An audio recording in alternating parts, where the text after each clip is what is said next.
آئینی ترمیم کی نہ ختم ہونے والی کہانی اب اختتام پذیر ہے اور اس کے گرد گھومنے والی سیاست بھی کسی ایک کروٹ بیٹھنے جا رہی ہے۔ ہر میچ جنگ یا کانفلکٹ کی طرح اس ایشو میں بھی کچھ لوگوں کی جیت ہوئی ہے اور کچھ کی ہار، چاہے وہ وقتی کیوں نہ ہو۔ پاکستان تحریک انصاف کے حوالے سے اکثریتی رائے یہ ہے کہ جماعت نے سارے معاملے میں پایا کم اور کھویا زیادہ ہے۔ اس حوالے سے میں آج پی ٹی آئی کے 6 بڑے فیلیئرز کا ذکر کرنا چاہوں گا، آئیے ان پہ نظر ڈالتے ہیں۔ ناکامی نمبر 1، آئینی ترمیم پر پی ٹی آئی مکمل طور پر کنفیوژن کا شکار رہی۔ سیاست یا احتجاجی لیڈرشپ فیصلہ ہی نہیں کر سکی، کوئی کلیئر پلان نظر نہیں آیا، آئینی ترمیم کے لیے اپنا مسودہ بھی تیار نہیں کیا، بس کبھی حکومتی مسودے پر تنقید کی اور کبھی مولانا کے مسودے کو اپنا لیا۔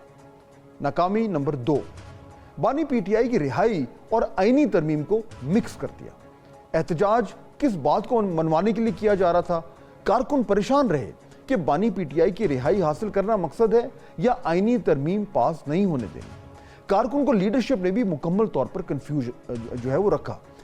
بڑی خبر احتجاج کی بجائے علی امین گنڈا پور کی گمشدگی اور واپسی بن گئی۔ سوال اٹھنے لگے کہ ساری لیڈرشپ کارکنوں کو سڑکوں پر چھوڑ کر کہاں چلی گئی تھی؟ ناکامی نمبر 3، مولانا کو سیاسی قائد تسلیم کر لیا۔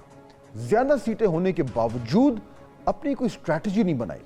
ترمیم کے معاملے میں مولانا کے موقف کی اس حد تک تائید کر دی کہ اپنا بیانیہ دفن ہو گیا۔ پھر جب مولانا پی ٹی آئی کو چھوڑ کر حکومت کو پیارے ہو گئے تو تحریک انصاف منہ دیکھتی رہ گئی۔ ناکامی نمبر 4، پی ٹی آئی نے بائیکاٹ اور فرینڈلی اپوزیشن کی سیاست کی۔ آئینی ترمیم منظور کروانے کی کارروائی سے واک کیا، ایوان میں ٹھنڈی تقاریریں کی، یہ تاثر دیا کہ جیسے P T I friendly opposition کر رہی ہے۔ مولانا فضل الرحمان نے وہ اپنے حکومتی مسودہ جب مسترد کیا، اپنے نکات تو شامل کروائے، حکومتی مسودے کی ایک ایک شق پر بحث کی۔ اس سارے معاملے میں پی ٹی آئی کی حیثیت ایک خاموش تماشائی سے زیادہ نہ تھی۔ پھر پارلیمانی کمیٹی کے اجلاس سے بھی بائیکاٹ کر دیا۔ اگر وہ چاہتے کہ جسٹس منصور علی شاہ کو چیف جسٹس بننا دیکھنا چاہتے تو کمیٹی میں جا کر ان کے لیے ووٹ کرنا چاہیے تھا۔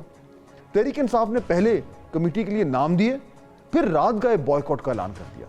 یوں لگا جیسے کسی فیصلے کے پیچھے کوئی ٹھوس سوچ ہے ہی نہیں۔ ناکامی نمبر 5، پی ٹی آئی کی اندرونی جنگ۔ پچھلے 1 ماہ میں پی ٹی آئی نے اگر کچھ مستقل مزاجی سے کیا ہے تو وہ یہ ہے کہ بار بار اپنے فیصلوں پر یو ٹرن لینا، جس کی بڑی وجہ اندرونی اختلاف، ایک دوسرے کی ٹانگ کھینچنا، خود کو دوسرے سے بڑا لیڈر شو کرنا۔ وزیر اعلیٰ خیبر پختونخوا علی امین گنڈا پور کے احتجاج سے غائب ہونے کو ڈیل کا نتیجہ کہا گیا، اور یہ کسی اور نے نہیں کہا، خود پی ٹی آئی کے کارکنوں نے سوشل میڈیا پر یہ الزام لگایا۔ بانی چیئرمین پی ٹی آئی کی صحت کے حوالے سے بیرسٹر گوہر نے حکومتی موقف کی تائید کی تو اپنے ہی چیئرمین کو پارٹی کے اندر سے شدید تنقید کا سامنا کرنا پڑا۔ ناکامی نمبر 6، پی ٹی آئی آئینی ترمیم پر ووٹنگ کے مرحلے میں بہت بری طرح ناکام رہی۔ پہلے اپنے اراکین کو سنبھال نہ سکی، پھر ان کے نام سامنے لا کر خود ہی اپنی کمزوری کا اظہار کر لیا۔ کبھی اپنے سینیٹرز کے منحرف ہونے کا واویلا ہوتا تھا، پھر ایم این ایز کے ٹوٹ جانے کا شور مچایا، اور تو اور شاہ محمود قریشی صاحب کے بیٹے زین قریشی پر بھی الزام لگ گیا کہ وہ آئینی ترمیم کے حق میں ووٹ کر سکتے ہیں۔ ان کو شو کاز تک جاری کر دیا۔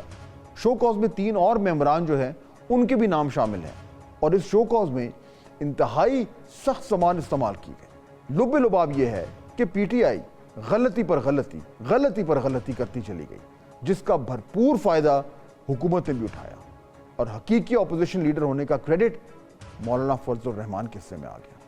پچھلے 1 ماہ میں تحریک انصاف نے کھل کر سیاسی ناپختگی کا مظاہرہ کیا۔